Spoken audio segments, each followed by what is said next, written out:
Լորվա բնությունը հրաշալի է եւ շատերին է ձգում հատկապես աշնանը։ Գեղատեսիլ անտառներ եւ մայրուղիների երկարությամբ ձգվող ժայռակոպ պատնեշներ։ Դրանք հաճախ ճեղքվել ու ճանապարհ են դարձել կամ էլ թունել մարդկանց միջոցով, բայց շատ հաճախ ոչ թե մարդն է միջամտում բնության օրենքներին, այլև բնությունն ինքը։ Սողանքավտանգ իրավիճակներ, վտանգավոր ոլորաններ, այս դեպքում էլ վտանգ ներկայացնող քարաժայռեր։ Թե երբեն սրանց վրա առաջացել այս հսկայական ճեղքերը չեն կարող ասել, բայց որ բավականին մեծ հեռավորությունից աչքի են զարնում, պարզ տեսանելի է։ Այս ժայռերը բազմած են Վանաձոր-Գյումրի ավտոճանապարհին, չհասած Շիրակամուտ համայնք, բավականին բանուկ ճանապարհ է, օրվա ընթացքում այստեղով անցնում են մեծ ու փոքր, ծանր ու թեթև, մարդատար ու բեռնատար հազարավոր տրանսպորտային միջոցներ։ Ժայռերի գրեթե արդեն առանձնացված հսկայական կտորները դեռևս դիմակայում են, բայց թե ինչքան կդիմանան, պարզ չէ։ Իսկ եթե հաշվի առնենք, որ 88-ի ավերիչ երկրաշարժի էպիկենտրոնը մոտակա Շիրակամուտ համայնքն էր,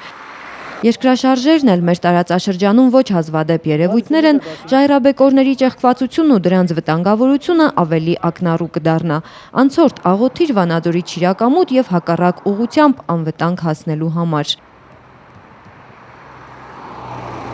Նայինե Մաթևոսյան, Արայիկ Նազարյան, Միք հեռուստաընկերություն։